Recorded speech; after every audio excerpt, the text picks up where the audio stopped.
അതിൽ പോയിണ്ടായിരുന്നു. അതൊക്കെ ഞാൻ ചൊല്ലിത്തരാം. പക്ഷെ കുറച്ച് കഴിയുമ്പോൾ ഞാൻ ചൊല്ലും. പക്ഷെ എനിക്ക് ഇഷ്ടമാണ്, ചിലവർക്ക് ഇഷ്ടമാണ്. ഞാൻ ഇന്ന് ഇതൊക്കെ കഴിഞ്ഞു, ക്രിസ്മസ് ഒക്കെ കഴിഞ്ഞു, ഓണം കഴിഞ്ഞു, ഇതൊക്കെ കഴിഞ്ഞതേ ഉള്ളൂ. പിന്നെ അടുത്ത ദിവസം വലിയ പരീക്ഷ വരാറായി. ഞാൻ ഇന്ന് ചൊല്ലാൻ പോണേ, ഞാൻ പാട്ട് ക്ലാസ്സിൻ്റെ ചൊല്ലാണ്. ഇന്ന് സ്കൂളില്ല, ഇന്ന് ശനിയാഴ്ചയാണ്, അതുകൊണ്ട് ഇന്ന് സ്കൂളില്ല. അപ്പം ഞാൻ ചൊല്ലാൻ പോണു. ഒരു കാര്യമുണ്ട്, ഞാനൊരു ചോദിക്കാം. മായ മാളവ ഗൗള താളം മാതി സാരി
ചേച്ചി കേട്ട് പഠിച്ചതാണ്, അത് ഞാൻ ചൊല്ലാൻ പോണു.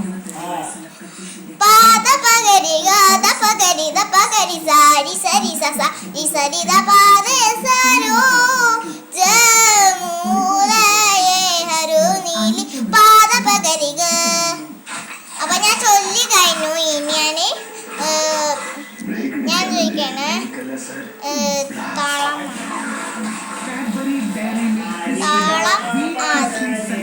ആദ്യ താളം. ഇതൊക്കെ എൻ്റെ ടീച്ചർ പഠിപ്പിച്ചു തന്നതാ, സ്കൂളില്ലെങ്കിൽ മാത്രമേ ഉള്ളൂ. ഇന്ന് ശനി, എത്രാം തീയതി ഞാൻ ഡേറ്റ് നോക്കട്ടെ, നമ്മൾ നോക്കട്ടെ. ഇത് 19-ാം തീയതി ഞായർ, ഇന്ന് ഞായറാഴ്ച. ഞാൻ തെറ്റിയതാണ്, തെറ്റിപ്പോയത്, തെറ്റാ.